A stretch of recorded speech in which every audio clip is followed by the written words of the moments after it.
বৃষ্টির দিনে সংসারের কাজগুলো একটু গুছিয়ে একটু বুদ্ধি খাটিয়ে করলে কম সময়েও সুন্দরভাবে গুছিয়ে কাজটা হয়ে যায়। আচ্ছা, তোমাদের কি মনে হয় সংসারে বর্ষাকালে কাজ যেন হঠাৎ করেই দ্বিগুণ বেড়ে যায়?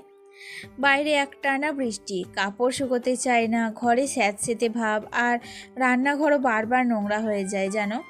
তবে আমি একটা কথা বারবার বিশ্বাস করি, শুধু বেশি পরিশ্রম করলেই হয় না, একটু বুদ্ধি খাটিয়ে কাজ করলে অনেক কম সময়েই কম পরিশ্রমে সুন্দরভাবে ঘর সংসার গুছিয়ে নেওয়া যায়। তো আজকে সকালেও ঘুম থেকে উঠে দেখি বাইরে টিপটিপ করে বৃষ্টি পড়ছে, আর এমন আবহাওয়ায় বিছানা ছেড়ে উঠতে ইচ্ছা করে না জানো। কিন্তু সংসারের কাজ তো আর অপেক্ষা করে থাকে না, তাই দিনের শুরুটা করলাম ঘর গোছানো দিয়ে। জানলাগুলো খুলে যতটা সম্ভব হাওয়া ঢুকতে দিলাম, কারণ বর্ষাকালে ঘরে বাতাস চলাচল খুবই দরকার। বর্ষার সময় বাইরে থেকে কাদা ধুলো বেশি আসে, তাই ঘর মোছার কাজটাও কিন্তু আমি প্রথমেই করছি, কারণ দরজার সামনে একটা পাপোশ রাখা খুবই দরকার। এতে ঘর অনেকটাই পরিষ্কার থাকে এবং বারবার মোছার দরকার পড়ে না। তো আমার প্রত্যেকটা ঘরের সামনেই একটা করে পাপোশ কিন্তু রাখা আছে জানো।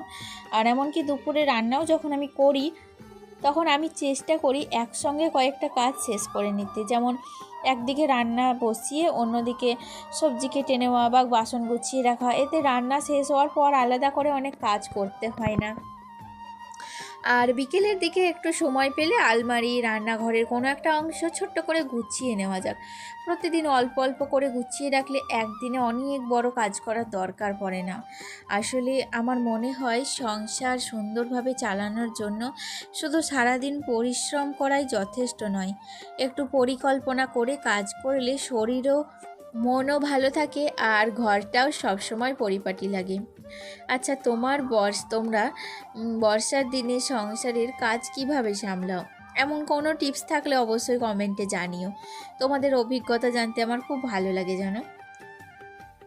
যাই হোক, ওদিকে সমস্ত ঘর বারান্দাগুলো ভালো করে ঝাড়ু দিয়ে নিয়েছিলাম, আর একটু বৃষ্টিটা ছাড়তে ভেজা জামা কাপড়গুলো ছাদের উপরে জল ঝরাতে দিলাম। জলটা ঝরে গেলে তারপর নিচে নিয়ে যাব, আর নিচে নিয়ে গিয়ে বারান্দার মধ্যে হাওয়ার মধ্যে মেলে দেব। যদিও বাইরে কিন্তু রোদ বা কোনো রকম হাওয়া কিছুই নেই, থম মেরে আছে, একদম মনে হচ্ছে এক্ষুনি বৃষ্টি নামলো বলে। তো কিছু করার নেই, এখানে জলটা না ঝরিয়ে নিলে দোতলার বারান্দাগুলো না জলে ময় হয়ে যাবে। যতই দেখবে কাপড় জামা চিপে মেলা যাক, তবুও কিন্তু জল ওদের গায়ে থেকে পড়বেই, এরকমই একটা নিয়ম। তো এদিকে তারপর এটা হচ্ছে শুশনি শাক, আমি সকালবেলায় নিয়েছিলাম, তো সেটাই এখন বাছতে বসেছি। আর ওদিকে রান্নাবান্নার সমস্ত জোগাড় প্রায় কমপ্লিট। তো এখন শাকটা বেছে নেব। আসলে কি বলো তো, শাক বাছা একটা ভীষণই ধৈর্যের কাজ। বিশেষ করে সজনে শাক, শুশনি শাক, এই শাকগুলো বাছতে না একটু সময় লাগে। এগুলো কিন্তু ধৈর্য সহকারে প্রত্যেকটা শাক একটু পুঙ্খানুপুঙ্খভাবে ভালো করে বাছলে খেতে কিন্তু ভীষণ স্বাদ লাগে। যাই হোক, আমি কিন্তু এখন অত ধৈর্য নিয়ে শাকটা বাছছি না, একদম এক জরফে 4-5টা ডাঁটা নিয়ে পরাপর টেনে দিচ্ছি। তো এরকমভাবেই শাকটা আমি বরাবর বেছে থাকি, কারণ আমার সকালবেলায় কাজের চাপ এতটাই পরিমাণে থাকে, আমার কিন্তু ধৈর্য সহকারে শাক বাছা সম্ভব হয় না। তবে কিছু কিছু দিন আমার শ্বশুরমশাইকে দিই শাকগুলো বাছতে। যাই হোক, এদিকে রান্না বসিয়েছিলাম। আজকে রান্না করলাম মাছের ঝোল। এটা তো প্রত্যেক দিনই প্রায় আমাদের মেনুতে তোমরা দেখো মাছের ঝোল মাস্ট। এটা কিন্তু প্রত্যেক দিনের একটা তরকারি আমাদের কমন থাকে। তো বাই চান্স যখন কোনো দিন মাছ পাই না, তখন ডিম করি, কিংবা বৃহস্পতিবার তো আমাদের এমনিতেই নিরামিষ চলে। আর এদিকে কথা বলতে বলতে মাছের ঝোলটাও কিন্তু একদম কমপ্লিট হয়ে গেছে। তার আগে করেছিলাম আমি রসা, সেটা প্রেসার কুকারে ভরে দিয়েছিলাম। এখন দেখো সিদ্ধ হয়ে গেছে। তো এখন পরিমাণ মতো একটু লবণ আর একটু গরম মশলা দিয়ে ভালো করে ঝোলটাকে একটু নেড়ে চেড়ে ঢাকা দিয়ে রাখলাম। আর সব শেষে যেটা করব সেটা হচ্ছে শাক, যেটা তোমরা দেখলে আমি লাস্টে বাছলাম বসে বসে। তো সেটাকেই কিন্তু আমি এখন রান্না করব। আর এই শাকটা রান্না হয়ে গেলেই কিন্তু আজকের মতো রান্না বান্না আমার কমপ্লিট। যেহেতু বাইরে বৃষ্টি পড়ছে, বৃষ্টির মধ্যে না ভীষণই অসুবিধা হয়, কারণ ঘরগুলো সত্যি করে এত স্যাঁতসেঁতে হয়ে যায়, বিশেষ করে আমার রান্নাঘরটা আর আমি যেখানে রান্না করি সেই জায়গাটা। মানে হাত ধুতে গেলেও একটু জল লাগছে, একটা বাসন কিন্তু ধুতে গেলেও জল লাগছে, আর সেই জলটা কিন্তু মেঝের মধ্যে পড়ে মেঝের অবস্থা খুবই খারাপ। মেঝেটা এমনকি হাওয়াতেও শুকোতে চায় না, তাই জন্য ভীষণ জলসব করে।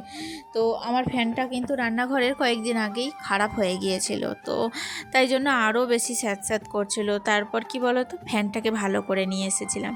আর এদিকে বাড়িতে তো লোকের ভিড়ে আটছে না, সকাল থেকে মানে শুরু হচ্ছে ফর্ম ফিল আপের আয়োজন, একদম রাত 9টা কি 10টা পর্যন্ত চলেই থাকছে। তারপর ওরা চলে যাওয়ার পর যেগুলো এক্সট্রা কিছু ফর্ম থাকছে সেগুলো আমাদের সাথে সাথে প্রায় 10টা 10:30 বেজে যাচ্ছে জানো। তো দেখতেই পেলে আমার হাজব্যান্ড কিন্তু সকালের দিকে ফর্মটা ফিল আপ করছিল, যেহেতু আমি রান্না বান্নার দিকে ব্যস্ত ছিলাম। আর এখন ছেলেকে বিকেলবেলায় একটু দুধ দিয়েছি, আর আমার ননদ গিয়েছিল একটু অফিসে, তো আসতে এখনও মানে সময় পাইনি, সন্ধে হয়ে গিয়েছিল। তাই আজকের সন্ধেটা কিন্তু আমিই দিয়ে দিচ্ছি জানো।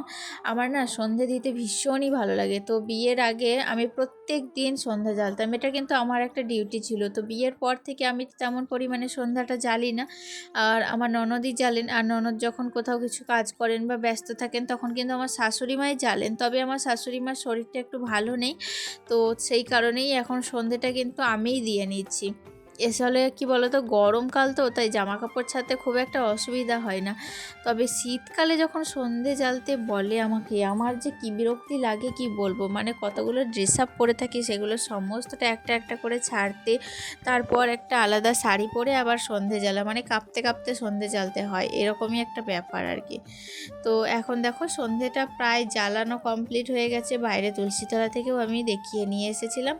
এখন সন্ধেটা বসিয়ে দিয়েছি, আর শঙ্খটা বাজালেই আমার সন্ধ্যাবেলার কাজ সমস্ত কিছু কমপ্লিট হয়ে গেছে।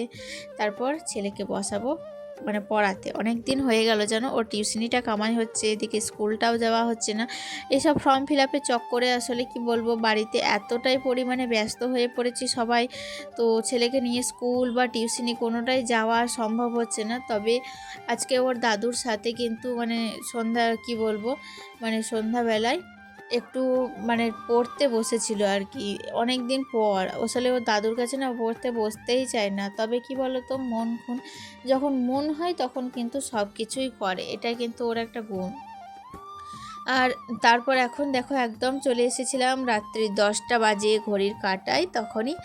আর আজকে রাত্রে খাবার কি করছি বলো তো, গরম গরম পেঁয়াজি করব, তার সাথে একটু মুড়ি আছে, আর ওবেলাকার একটু জল দেওয়া ভাত আছে। তো যে যেটা খাবে তাকে সেটাই কিন্তু দেওয়া হবে, আর আমি কিন্তু রাত্রিবেলায় মুড়ি খাবো, কারণ ওই চপ বা পেঁয়াজি যেটাই বলো না কেন, বেগনি, আমার কিন্তু মুড়ি দিয়ে খেতে ভীষণই ভালো লাগে। ওই ভাত দিয়ে কিন্তু আমি ওগুলো একটাও খেতে পারি না।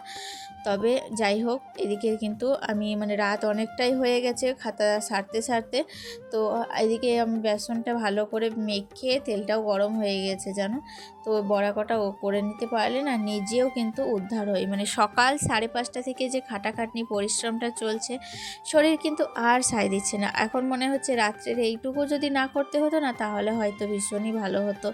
তবে সবই তো আমার ওপর নির্ভর, রাত্রিবেলায় দিনের বেলায় আমি যদি রান্নাবান্না না করি, এতগুলো মানুষ কি খাবে, তো সেটা নিয়েই একটু চিন্তা হয়, তাই জন্য সবটা কিন্তু আমাকেই করতে হয়। তো যে কারণে আমি কোথাও গিয়ে কিন্তু কদিন বেশি থাকবো বা ঘুরবো বা বেড়াবো সেটা কিন্তু করতে পারি না জানো। আমার বেড়াতে যাওয়ার মধ্যে একমাত্র বাবার বাড়ি, তো খুব বাই চান্স যদি হলো তো বাবার বাড়ি থেকে একটু ঘুরতে যাই। তাছাড়া আমার ওই যে ননদের বাড়ি, এতগুলো ননদ কিন্তু তার মধ্যেও কিন্তু যেতে সময় পায় না। আমাকে বারবার করে কিন্তু তারা যেতে বলে, কিন্তু কি করব, নিজে যদি সময় না পাই তাহলে কি করে যাব, তাই না? তো কোথাও তেমন একটা যাওয়া হয় না, এভাবেই কিন্তু কেটে যাচ্ছে। দেখা যাক, ছেলের পড়াশোনার চাপও বাড়ছে, আর কিছুদিন পর আরও যেতে পাবো না। তবে কি বলো তো, ঘর সংসার ফেলে সবসময় বাইরে বেরোনো তো হয় না, সেটা সম্ভবও না। সেটা করতে গেলে সংসারে অনেক রকম কিন্তু অসুবিধার মধ্যে পড়তে হয়। তো ফাইনালি আমার বড়া ভাজাগুলো কমপ্লিট হয়ে গেছে দেখো, এখন কিন্তু আমরা খেতে বসবো। তাহলে বন্ধুরা চলো, আজকের মতো ভিডিওটি এখানেই শেষ করছি। দেখা হচ্ছে নেক্সট ব্লগে। ভালো থেকো তোমরা, সুস্থ থেকো। ভালো লাগলে অবশ্যই লাইক, কমেন্ট, শেয়ার করে দিও। টাটা।